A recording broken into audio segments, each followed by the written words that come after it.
My sincere apologies, dear friends. I hope you can all hear me. Lost the old voice for a minute there. Hopefully, it wasn't some ghoulish spectre taking away my very throat box. Anyway, as I was saying, stories about ghosts, spectres, and spirits. I have a friend, in fact, who is rather obsessed with them, who is always talking about them. And I rather think that there's something psychic about him. There's perhaps an ability there to see beyond the veil. He's investigated many old houses and ruins, and I dare say told a few stories about them. Well, I wheedled and cajoled a promise out of him to come and investigate a manor house of mine that had been in the family for generations. He rather reluctantly agreed. Mr. Wood, are you there? Ah, good, there you are. I don't like this at all. Why are you Well, sitting in my seat? listen, just be comfortable, and we shall begin, if you're sure you're up to it. Sure, I'm up to it. Well, all right, Prophet. I've promised you that I would come, and I've told you I consider the whole thing futile and pointless, but I'm not backing out. I know how you feel, Lytton. It's just that I'll feel more satisfied after you've been there. Tested it, as it were. Propert sipped his port delicately, clipped a cigar, and lit it. You must realize that I can't prove anything. I mean, anything useful from your point of view. Remember, there are some people can't hear a bat scream, and others can. And in some such way, there are those who are susceptible to psychic things, and there are those who aren't. I dare say, replied Propert impatiently, his bland, precise subaltern's face clouding.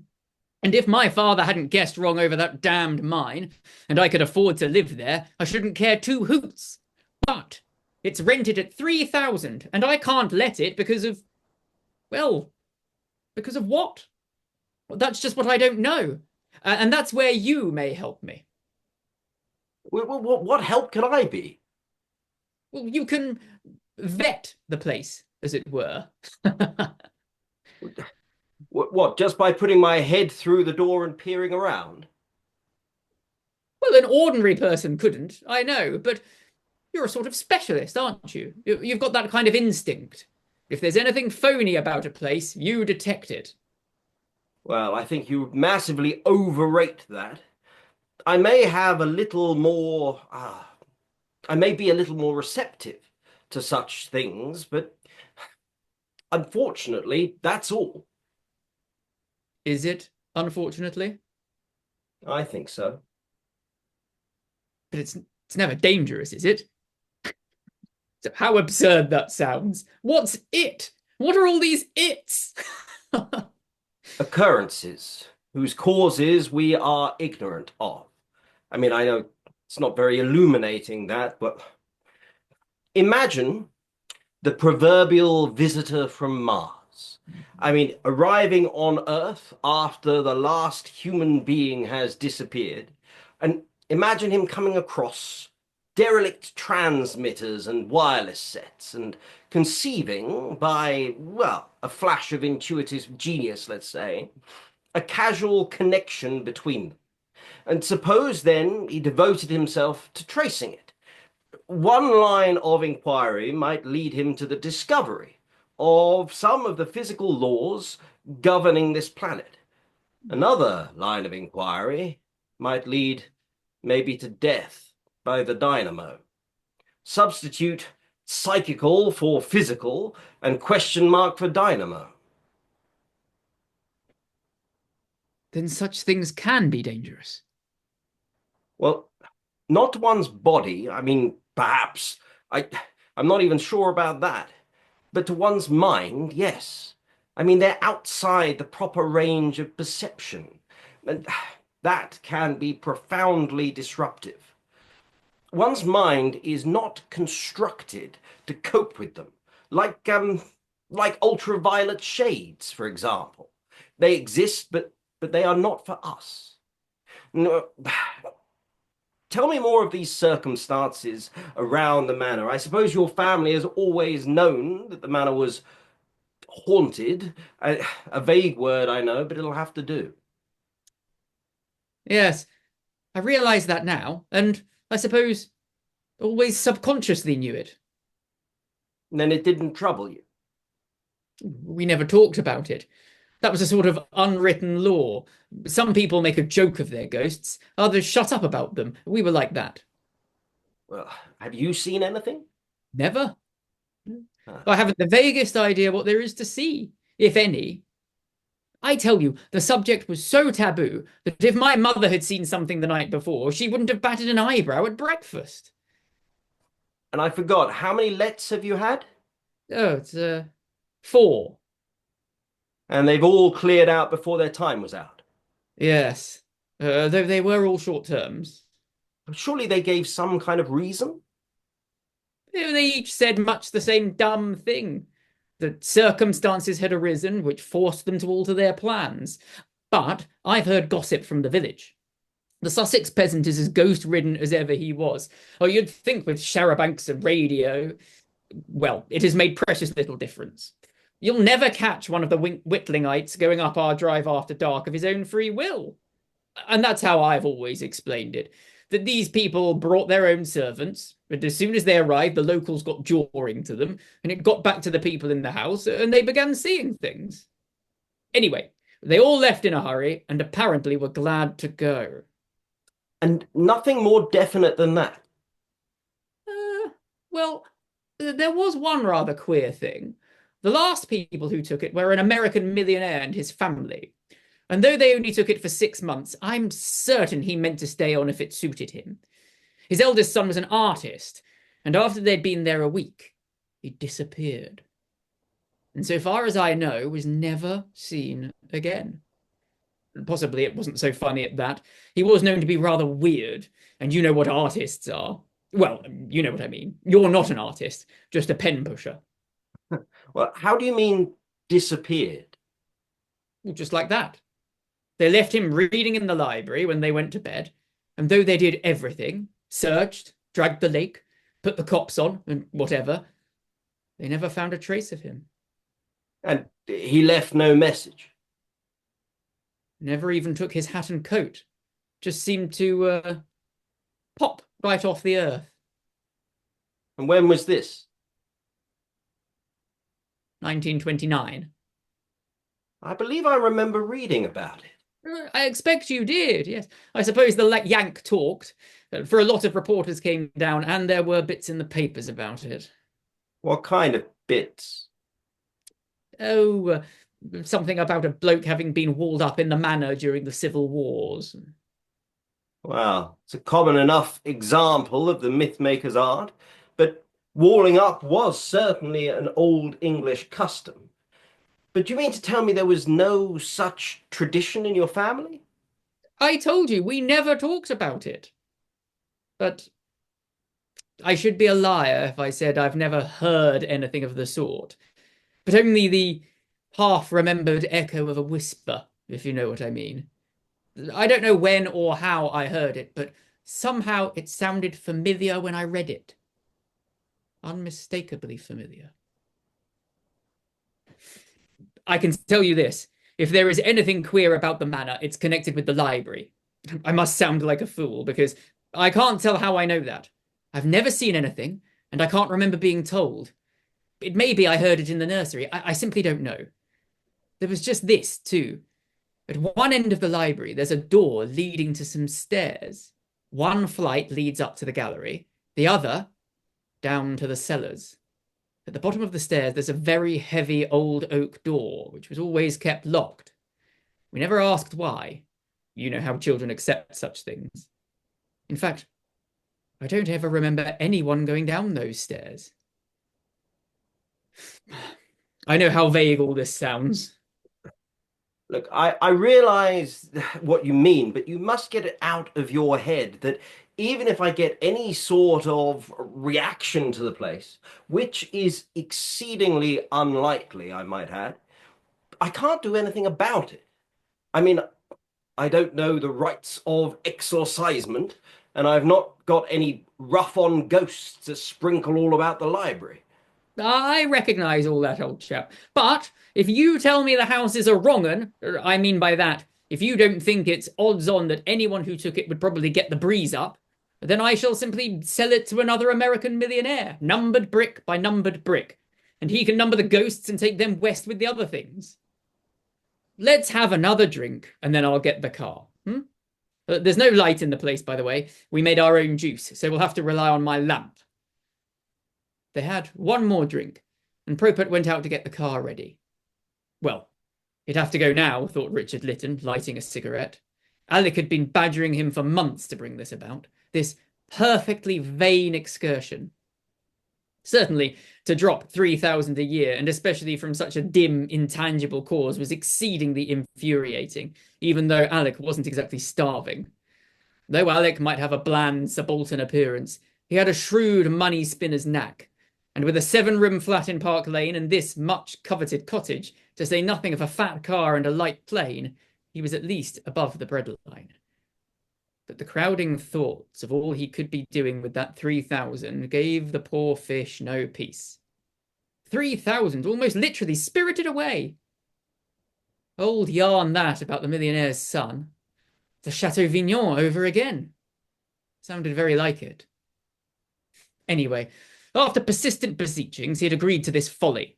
It was a pity Alec had ever discovered this small repute as a clairvoyant, but that article he had had printed had given the show away. No doubt most people would think he was making much ado about nothing, but most people were fools, and he intensely disliked any kind of ghost hunt. If those who took part in them knew even as much as he had cause to know of the latent might of those blind powers they joked about, they'd try to call no spirits from the vasty deep, not even one silent shadow moving through the dusk, but build up great Maginot lines of resistance to keep those tense, straining potentials within their proper frontiers. These flippant, carefree triflings could be dangerous, and he was about to partake in one from which he'd always flinched, obscurely but starkly. Then there was that odd feeling that he'd known recently, as if he had no future, as if he'd never see his name on the title page of a book again, as if, very literally, his tale was told, as if he might suddenly look in a mirror and see nothing there. He shook himself and lit a cigarette. "Come along," said Proper, putting his head in the doorway. "It's 10:30. Lytton got up heavily and followed him to the hall. It was a sparkling night, very still, and with a half-moon whose glow outlined the rim of the downs 10 miles to the south. Propert headed the car towards them. "Dick, you're sure this couldn't be dangerous?" You've asked me that once, and I've answered you. "I want to ask you again. I'm thinking of the dynamo. If you say it could be, I'll gladly turn back. You see, I'm out of my depth. Rather than let you run any risk, I'd much rather stop." Look, my dear Alec, do you think I'd go west with a number on my back too? No. Step on it. "Here we are," said Propert half an hour later. He opened the high iron gates and climbed back into the car. The drive seemed to lead right into the bowels of the downs.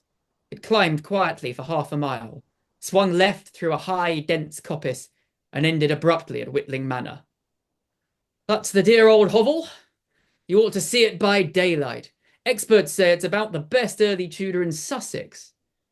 The old house loomed above them, the moonlight shining faintly on the rows of diamond panes. Facing them was a polished oak door set back in the arch. Propert took a key from his pocket, and by the light of his torch thrust it into the keyhole. "Come on."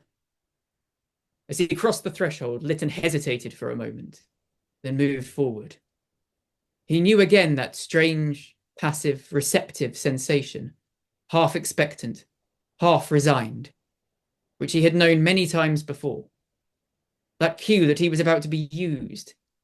He knew too well by now that it was useless to resist it.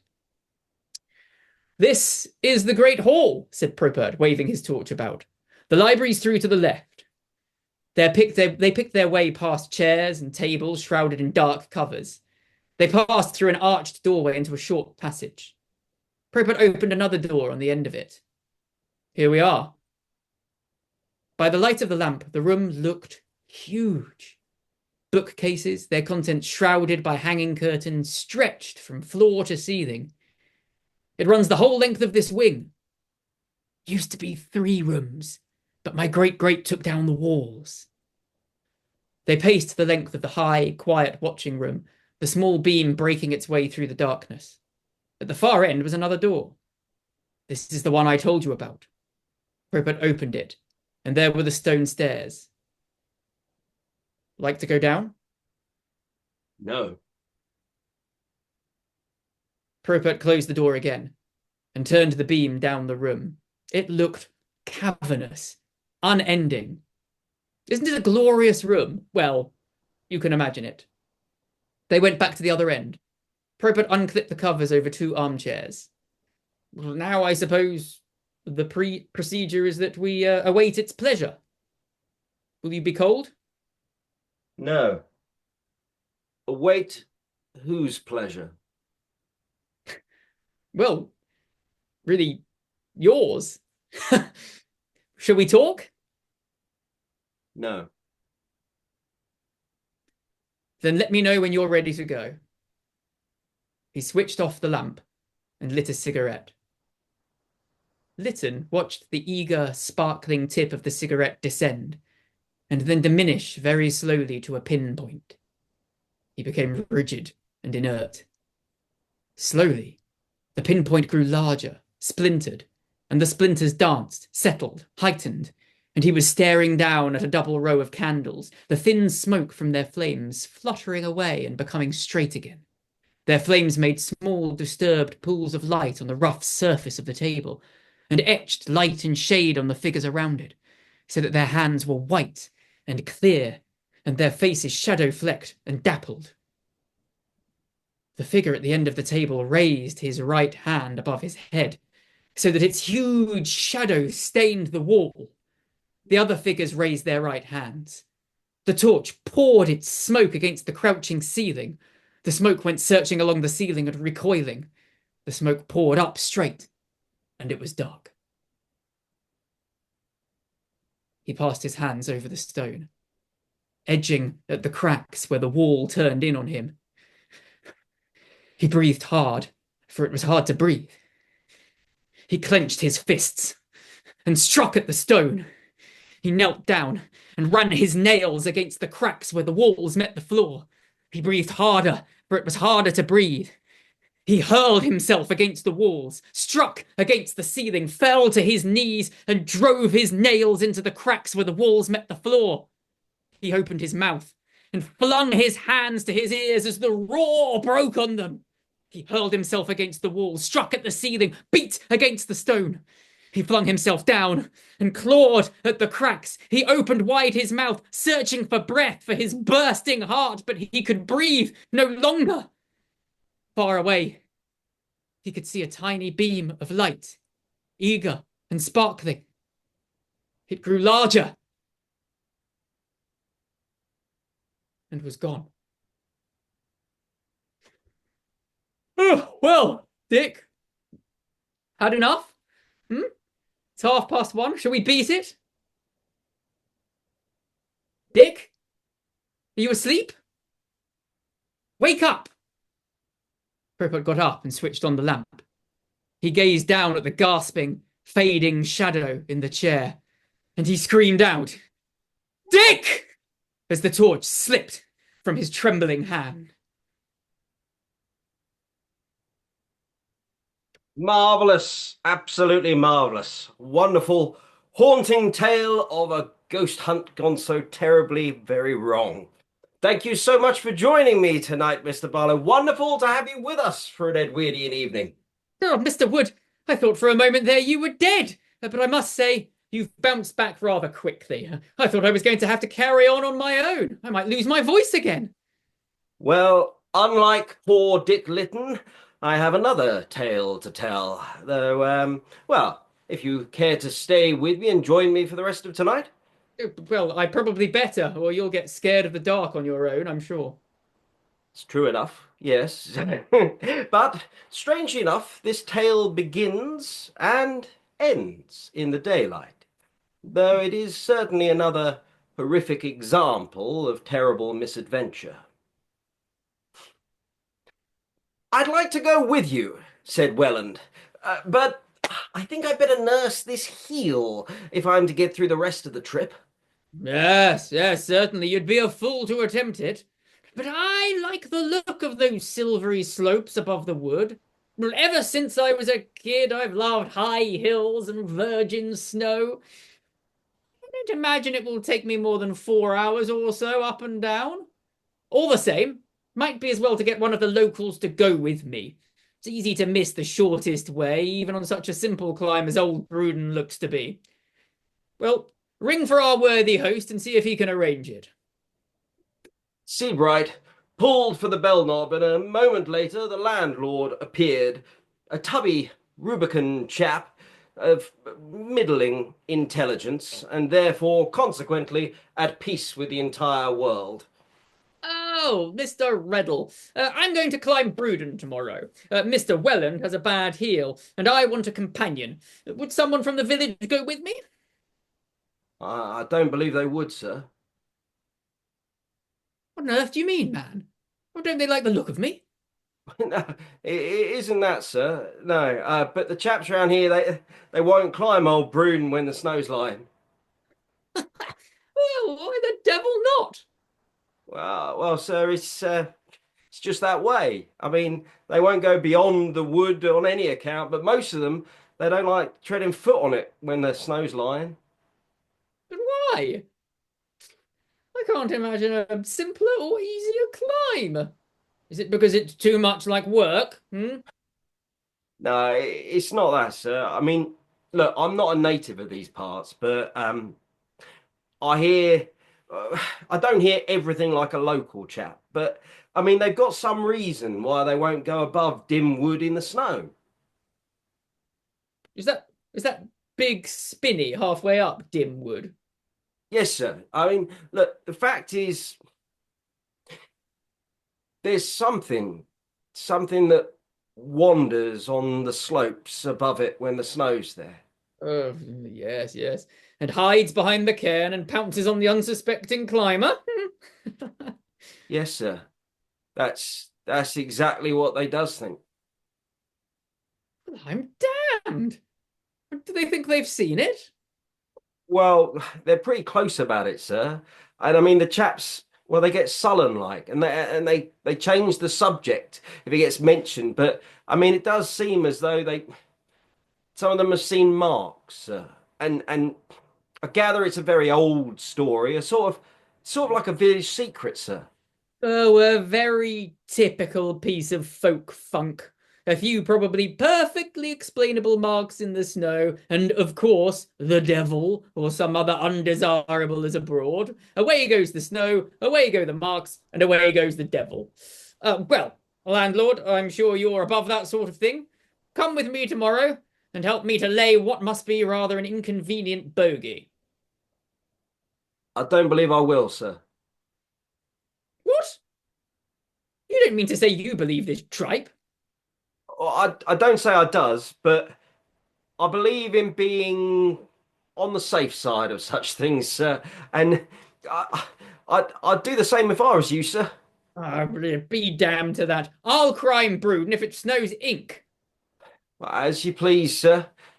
But in any case, you wouldn't want a guide, sir. I mean, the way it is, it's as easy to find as hard to miss. I mean, I'll show you. If you have a look through the telescope, sir, uh, just look up that way. I mean, you take the third turn right of the village, Dim Lane, that is, and that takes you up to the big clump of oaks. And then you follows the hedge till you come to the gate, and then you go straight up to the wood. And there's a path through that, and then, well, it's plain sailing up to the cairn, sir. And look, now I must go and see to your dinner, sir. Thank you, Riddle. Pat Seabright and Leonard Welland differed in temperament as much as they differed in their command of the world's goods. Yet to have laid down their life for the other would have been considered a privilege for either of them. I mean, if the summons had come. Neither of them would have hesitated for a single moment.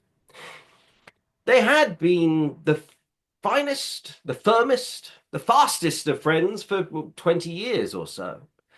And Pat made an easy 10,000 a year in his father's stockbroking firm, whereas Leonard secured from the national income a precarious £250 as an usher in a small school.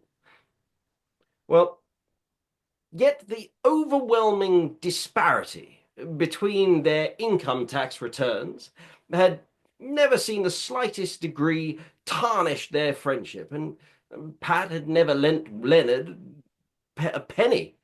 I mean, all he had done was to persuade him, to allow him to occasionally do a little marginal speculation. And this was all on his behalf over a mythical £50. These occasional flutters came off in the most magical manner, and every year a welcome little increment was paid into Leonard's bank.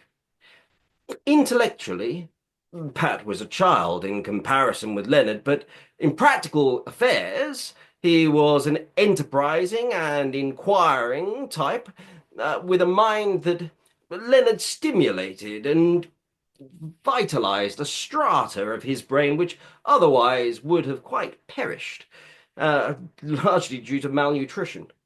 Neither of them was quite happy when separated from the other, though an innate sense of supreme obscenity from sentimentality would have prevented them from acknowledging that fact. Their affection for each other was so far surpassed the love of any woman that had they been forced to face that conventionally considered ultimate test of friendship by falling in love with the same woman, well, they would have left her to celibacy or some third party rather than either of them marrying them. They would be certain in the fact that such a competition would have been essentially discordant, disgusting between them. So each of them, secretly in some way, dreaded the possible marriage of the other. Though in the case of Leonard, who, well, had to think twice over the finances of purchasing a packet of cigarettes, and who met about 3 fresh females a year, such a contingency was highly improbable. As things turned out, there was no need for either of them to worry. They always spent their holidays together. And on this occasion, they were passing the Christmas vacation in the tramping of the countryside. And their time was almost up, it should be noted, for in 3 days' time they were due to drive back to London in Pat's impressive car. Perhaps it was this which seemed to cast a shadow over their dinner together that evening. Both felt it and confessed it. Pat applied his usual, infallible antidote to such irrational gloom by ordering a bottle of Mr. Reddle's champagne and 2 large glasses of his mediocre port. However, this medicine was not quite as successful as it should have been. The shadow remained. That is a curious yarn about Bruden and the snow. In other circumstances, it would be easier to explain. This alleged bogey might be, let us say, the personified terror of avalanches. But I don't suppose an avalanche has sprayed down Bruden since the end of the Ice Age, and even the traditional memory of the good folk of Borthwaite cannot be as long as that. Still, even on Bruden a blizzard might not be too pleasant. Are you sure you wish to go alone? Oh, well, perfectly. Anyway, I shan't start if the weather breaks. How's the glass, Reddle?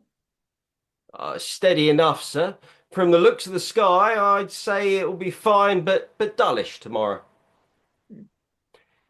They went to bed early, and Welland was asleep at once, but his rest was disturbed by the recurrence of a little idiotic dream. It seemed to him that it was moonlight, and there he was gazing through the telescope at the cairn, which was throwing a hard shadow onto the snow. Now, then this shadow began to move. It began to move, and as it moved, it changed its shape and became more like a crouching beast of some kind. And it it had a horrid appearance, more than any shadow had any right to hold. Now, were those flaming points that Welland could see perhaps red eyes in the darkness there? And each time, before he could make up his mind for this, for some reason or another, a rather urgent question perhaps, he awoke. Now, I will not dream that again, he said to himself, taking command of the situation. But a moment later, he was once again scrutinizing with a growing anxiety and distaste this erratic and enigmatic shade or shadow.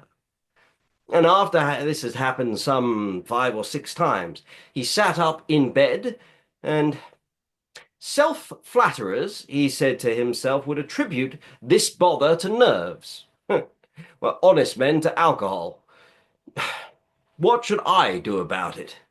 Well, it occurred to him that perhaps if he crept very quietly downstairs and he swung the telescope across to the cairn and proved to his full consciousness that nothing of the sort was abroad, well, then his subconscious, or whatever it was, would be convinced that no such wearisome phenomena was changing its shape continuously upon the crest of Bruden. Well, the moon was filtering vague rays through the light clouds. So much of his dream was true. Well, here was the telescope, and here was Bruden. He took a look for long moments, put his eye to the lens, and swung the glass to the cairn. And then he put it down. He rubbed his eye, and he looked at it again, closer this time, stared through it intently for some 20 seconds, and he put it down again. And then he returned rather slowly and rather thoughtfully to bed. Of course, I must be slightly tight, he said to himself. That's why I can't sleep. That's why I see things through telescopes. That's no more double ports for me. No. All the same, and for a moment, he felt a powerful intuition and an inclination to go down again and take up the telescope and make quite sure that he looked at his watch. 5 o'clock. Well, he did not feel very sleepy at that point. He decided to read, perhaps, until it was time to get up. Something which would mobilize his powers of consciousness. Essays on truth and reality, or something like that, for example. And once he found himself dozing off, and there was just the vague, spectral outline of a cairn and a shadow beginning most exasperatingly to appear.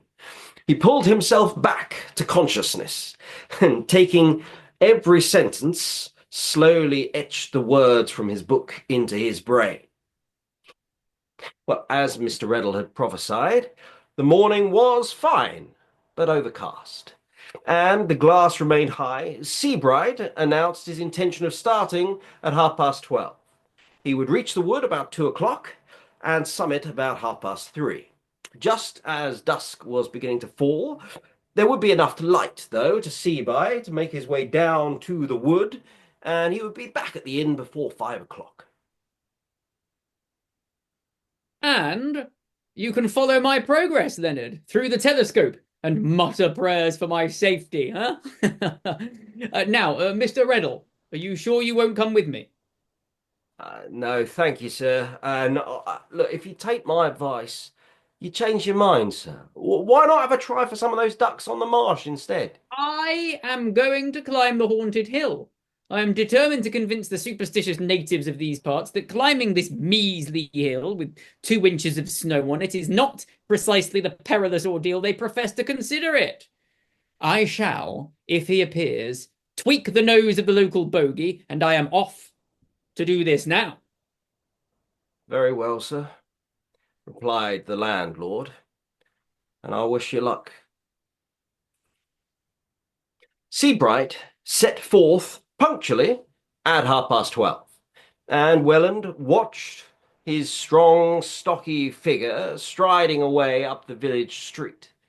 As he reached the third turning on the right, he turned back and waved. Welland lunched at about 1 o'clock, and afterwards sat down by the telescope and attempted once again to concentrate on the profound yet racy speculations of Dr. Bradley in his book, but again without much success. His body seemed to protest against its immobility. It joined in a conspiracy of his nervous system to compel fidgets and fussiness, and a sort of tingling uneasiness was all about him, so that he repeatedly pulled out his watch and yawned and lit cigarettes and shifted position, and these tendencies developed and became more insistent. They almost took charge of him, and the effort to resist them was exhausting in no small way. Presently, he gave up the attempt and to read and took up the telescope instead. He searched very carefully the slopes between the wood and the cairn.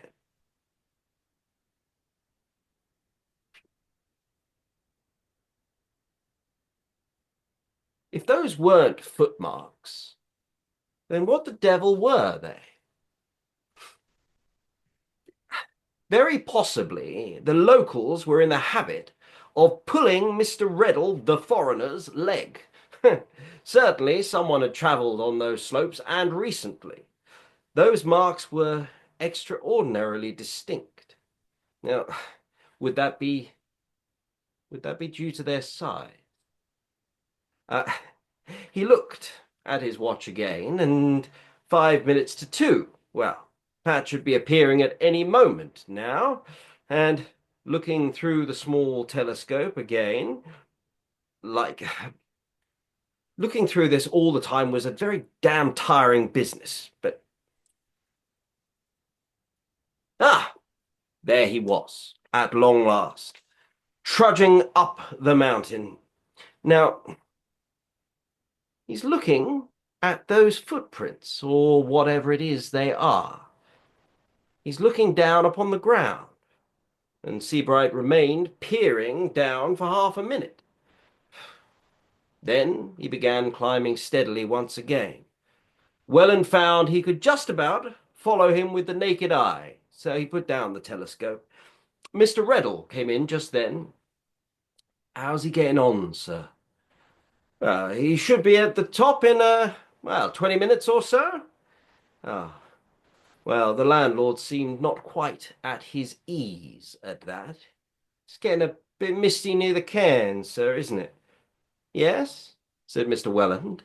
"The clouds are coming down. Looks like a change in the weather, I fancy." "Well, sir, I'll be down in the kitchen for a bit yet. Would you mind letting me know when Mr. Seabright gets back down to the wood again?" "All right," said Welland, rather testily, looking at his landlord a shade sharply.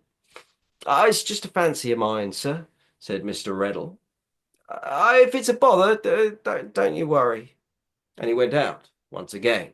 Now, Welland watched the little dark speck climbing steadily towards the cairn until it was but 100 yards or so from it, and then once again put the telescope up to his eye. A few minutes later, he saw Seabright reach the cairn. Now, he slapped it with his hand, and then he turned, faced down towards where he must have known the inn was, and he waved his right hand high up over his head. And then he began rapidly to descend.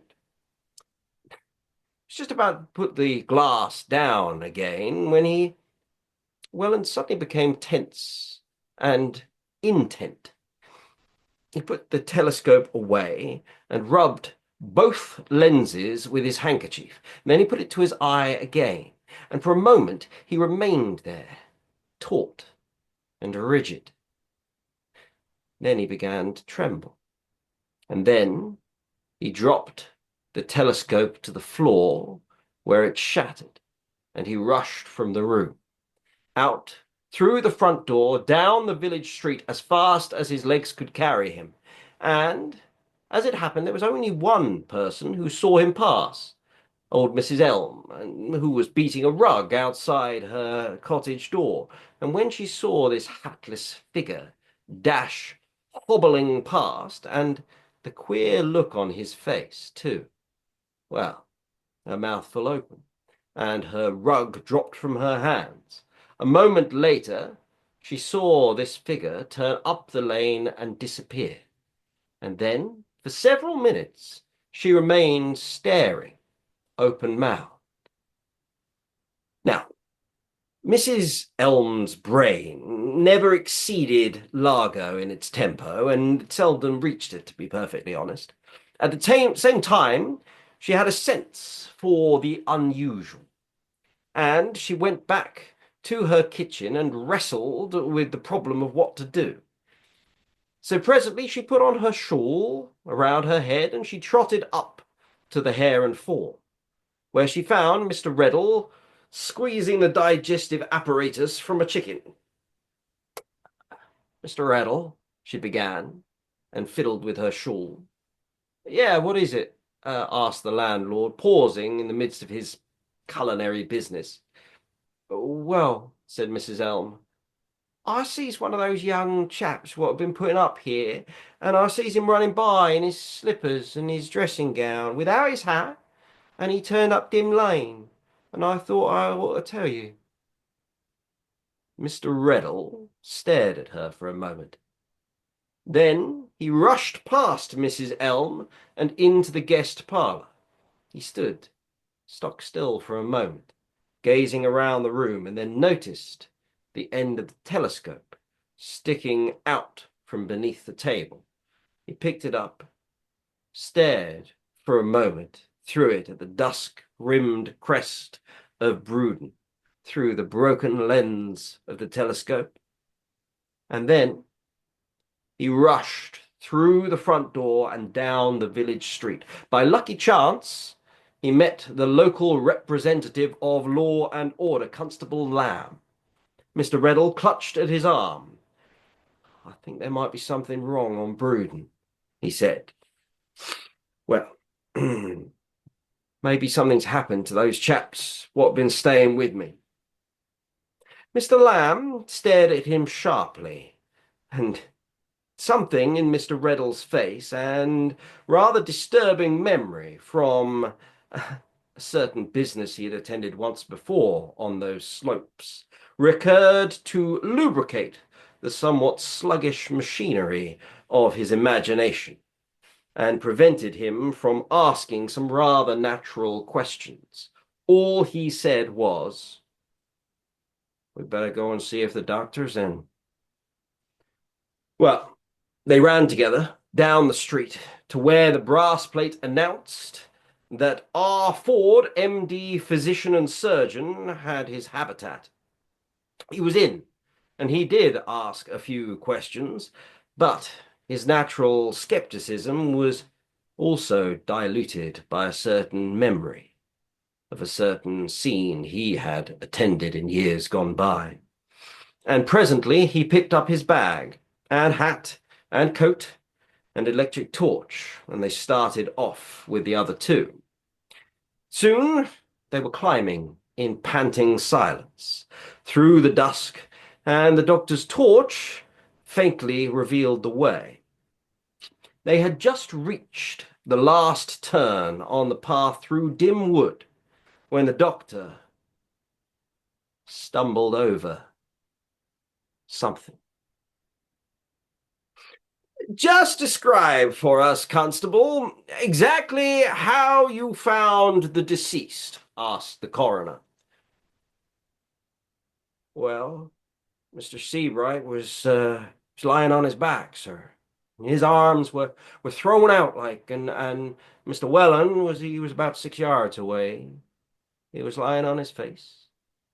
It's more crouching than lying. But his face was buried in the snow. They both fallen hard, sir.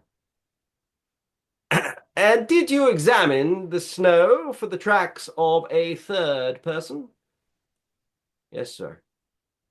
Did you find anything? No, sir. You saw the tracks of Mr. Seabright going up and down to the wood, but nothing else. Nothing else, sir. Dr. Ford was the next witness. Dr. Ford, said the coroner, I take it you have performed an autopsy on the deceased. I have. Would you tell the court what you have learned from so doing? Both were strong, healthy young men, organically flawless. They'd sustained extensive superficial injuries, bruises, and so forth, and Mr. Welland had broken an arm. These injuries were consistent with the fact that they had been thrown down with great violence. Were these injuries sufficient to cause death? No, emphatically not.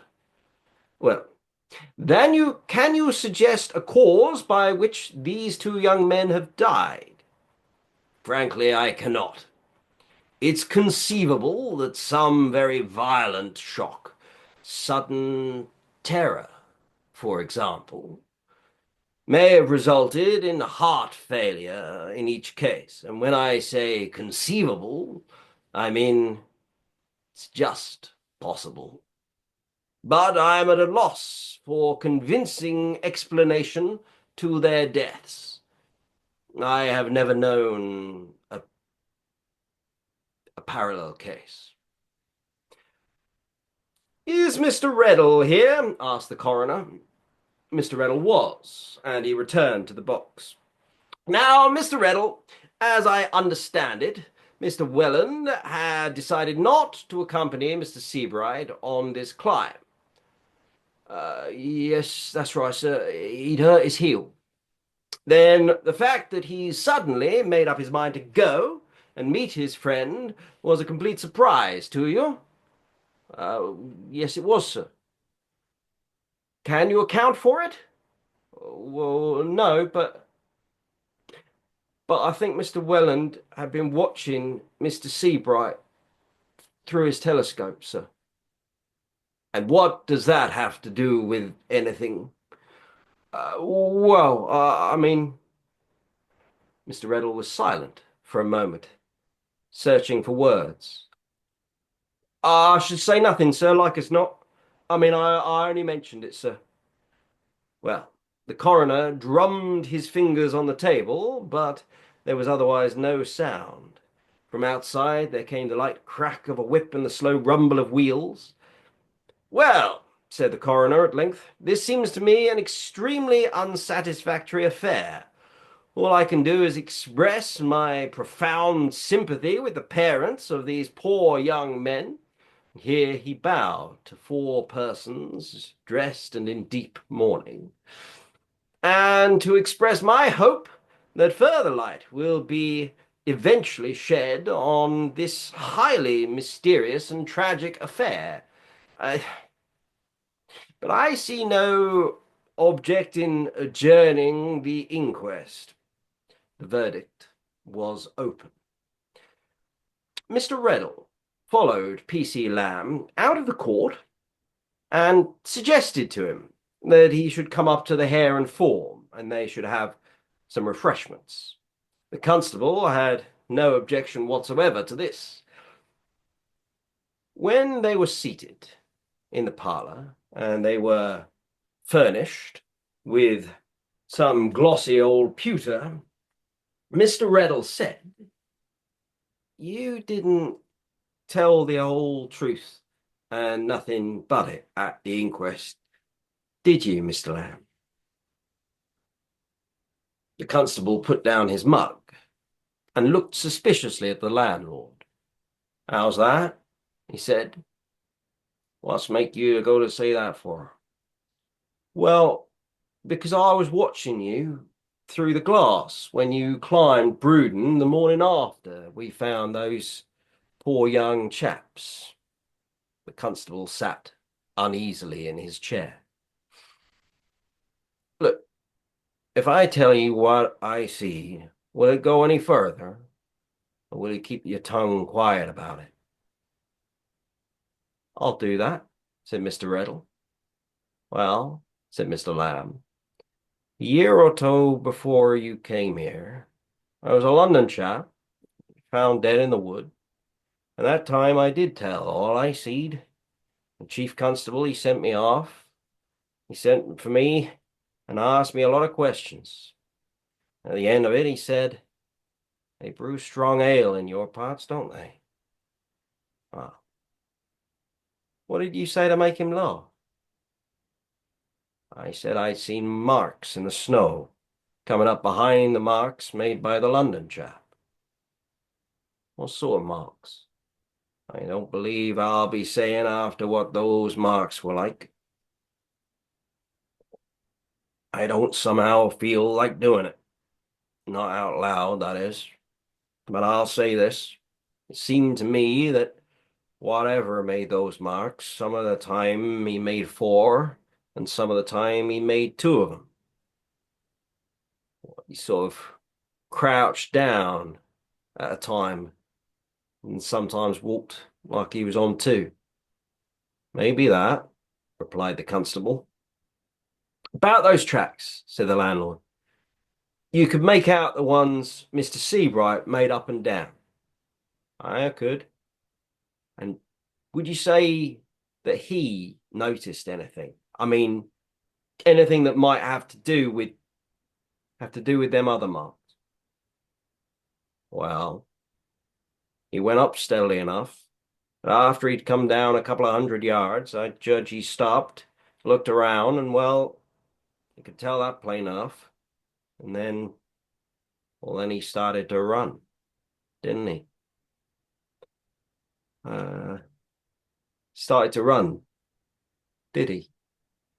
Ah, that's easy to read too. His stride got longer, he came down harder, and he came up running till he got to the edge of the wood, where we found him.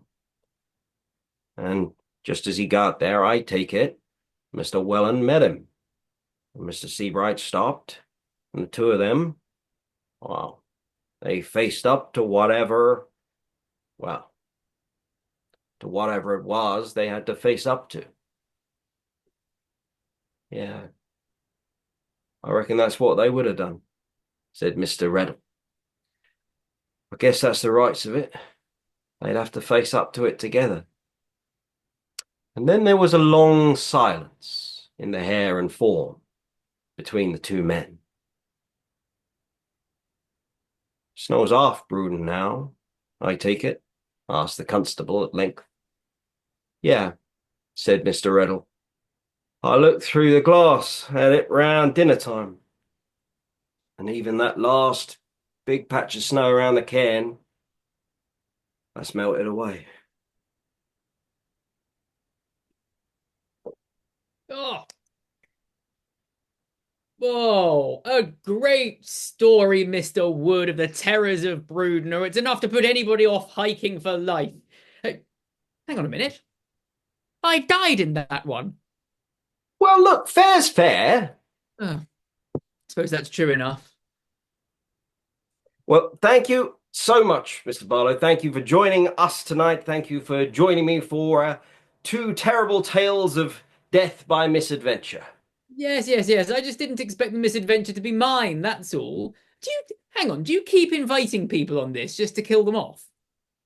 Well, I keep running out of storytellers that way. Hmm. Well, despite my untimely demise, it was a pleasure to join you tonight, Mr. Wood. Please tell everybody, what have you got planned for next time? Well, I must confess there is something of a 3 week gap this time rather than two, I'm afraid. So my next tale will be upon the 6th of November, but we have something special planned. For the first time, we have some music to Edwyrdian Tales as well. So there will be some terrible tales of folklore and the like. And also, we have this bit of a gap, I have to say, due to the occurrence of Halloween, when I shall be off haunting Whitby Abbey, but I shall also be preparing for the first night of my Ghost Stories for Christmas tour, which is coming up in Whitby on the 3rd of November. So, lots to prepare and lots to plan for. And then, of course, as I say, we shall be back here by the fireside in 3 weeks' time. It is just for me to say thank you so very much, Mr. Barlow, for joining me tonight. Thank you all, one and all, for gathering and joining us by this fireside. Thank you all. Good night and God bless.